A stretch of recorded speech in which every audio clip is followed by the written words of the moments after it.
Bang, bagaimana keadaan Barcelona setelah ditinggal Pedri?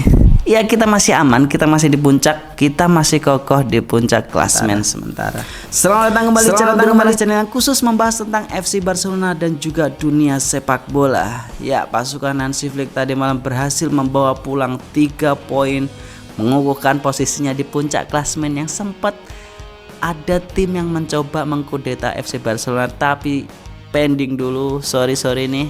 Barcelona kalau udah di pucuk susah bos turunnya. Ya, Barcelona berhasil menang atas tamunya Real Oviedo di New Sportify Camp Nou yang win rate-nya masih 100% selama ini. Langsung aja kita bahas ke in-game-nya, bagaimana Barcelona mencukur habis Real Oviedo di New Sportify Camp Nou. Langsung aja. Ya, pertama-tama kita akan bahas mengenai formasi dan starting line up yang diturunkan oleh Hansi Flick tadi malam.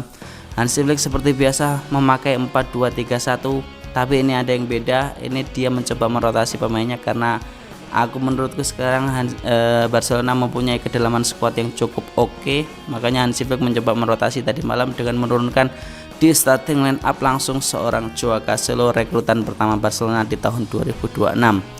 Joao Cancelo ditaruh di bek kiri menggantikan seorang Balde, lalu di tengahnya ada Gerard Martin dan juga Pau Kubarasi, lalu di bek kanan ada Eric Garcia. Dah, ini yang kita tunggu-tunggu, siapa bang kira-kira pengganti seorang Pedri Gonzalez? Ya, ternyata pilihan itu jatuh kepada Marc Casado. Hansi Flick menduetkan Marc Casado dan juga Frenkie de Jong untuk mengisi lini tengah Barcelona. Lini depannya diisi oleh Rabinya, Dani Olmo yang lagi naik daun, yang lagi sering-sering nyetak gol, dan juga Lamine Yamal. Lalu di ujung tombaknya ada seorang kakek-kakek tua yaitu Robert Lewandowski. Langsung aja kita akan bahas pemain yang menjadi sorotan utamaku, yaitu seorang Joao Cancelo, rekrutan pertama Barcelona di tahun 2026 ini. Joao Cancelo tadi malam melihatnya cukup kasihan, mengingatkanku sama debut Rashford untuk pertama kali. Dia nggak dikasih bola sama sekali teman-teman. Dia benar-benar banyak nganggurnya di sisi kiri karena serangan dominan ke sisi kanan, sisi Lamine Yamal dan kawan-kawan. Joao Cancelo benar-benar nganggur di kanan.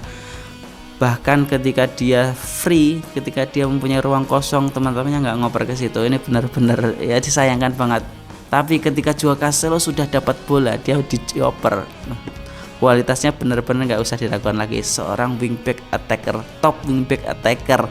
Tadi malam Joao Cancelo menunjukkan kapasitasnya dengan dia melakukan beberapa cut inside yang sangat mematikan untuk pertahanan Real Oviedo dan juga crossingnya. Lalu dia nusuk, menerobos ofensifnya, itu gila. Joao Cancelo benar-benar menjadi salah satu opsi serangan Barcelona. Jadi kita nggak usah khawatir, kita tenang aja. Joao Cancelo bakalan ngasih tsunami assist untuk kita. Tenang aja, seiring berjalannya waktu teman-temannya bakalan percaya. Dulu Rashford kan seperti itu. Rashford nggak pernah dikasih bola ketika pertama kali dia debutnya. Tapi seiring berjalannya waktu dia membuktikan kalau dia emang mempunyai kapasitas di lini serang Barcelona sebelah kiri. Dia akan dapat bola, dapat jatahnya lah. Joao Cancelo juga aku yakin seperti itu, karena dia tadi malam beberapa kali bola yang nyampe ke dia benar-benar memaksimalin itu dan benar-benar memberikan sebuah variasi serangan another level untuk seorang Hansi Flick, untuk Barcelona sendiri.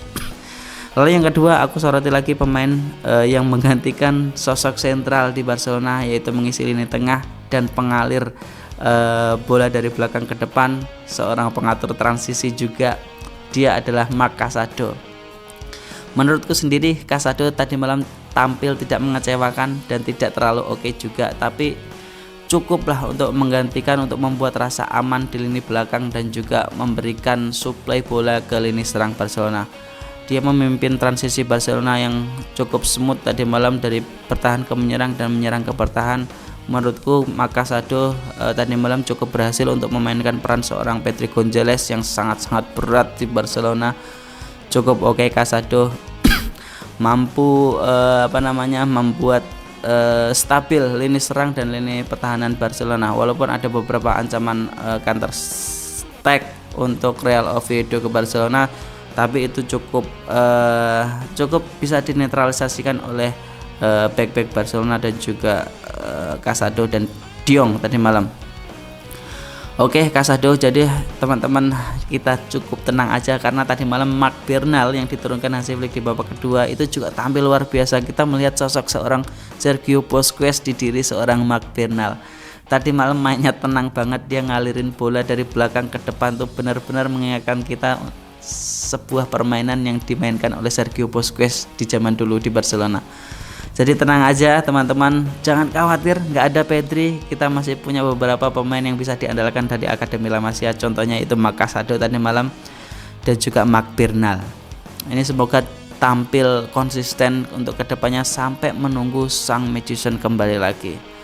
Lalu kedepannya kita lihat lini serang Barcelona, tiga-tiganya tadi malam mencetak gol, Rapinya, lalu Dani Olmo dan juga Lamine Yamal. BTW gol Lamine Yamal tuh benar-benar indah, bicycle kick dari seorang bocah 18 tahun. Lamine Yamal juga tampil luar biasa, dia beberapa kali melakukan trivelanya yang gokil, crossingnya dia ke supply dia ke Robert Lewandowski juga nggak kurang-kurang. Cuma Robert Lewandowski kita nggak usah berekspektasi lebih untuk seorang Robert Lewandowski karena ya kita tahu sendiri dia sudah berumur, tapi kontribusinya untuk membuka ruang memancing back tengah ke dia itu luar biasa. Menurutku sudah cukup bagi seorang Robert Lewandowski. Lalu Dani Olmo memberikan 1 assist dan juga 1 golnya. Ini aku masih ya semoga konsisten lah Dani Olmo lah, karena dia kadang tampil nggak begitu baik banget, jelek banget, tapi ya untung-untungan ini permain mungkin mirip-mirip sama Ferran Torres ya. Kita nggak bisa andalin, tapi kapan tahu dia hokinya gila banget. Dani Olmo tadi malam, respect Dani Olmo. Lalu Rapinya yang tampil konsisten ya, Rapinya teman-teman, dia tetap berkontribusi memberikan 1 gol untuk Barcelona, itu lebih dari cukup untukku.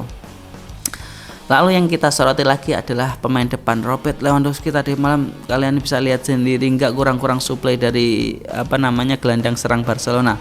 Tapi ya kita tahu kapasitas dia sudah menurun. Dia bukan seorang Robert Lewandowski mesin pencetak gol yang ada di Bayern atau di Borussia Dortmund dulu.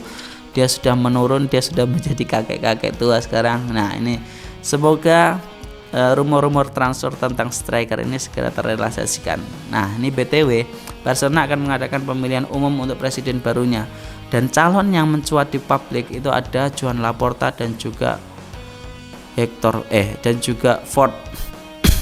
Nah ini kita bahas Hector Ford, ini salah satu kandidat presiden Barcelona juga tak musim lalu, yang mana kali ini dia mengusung janji dengan mengembalikan seorang legenda Barcelona, Lionel Messi, ke Camp Nou apabila dia terpilih menjadi seorang presiden.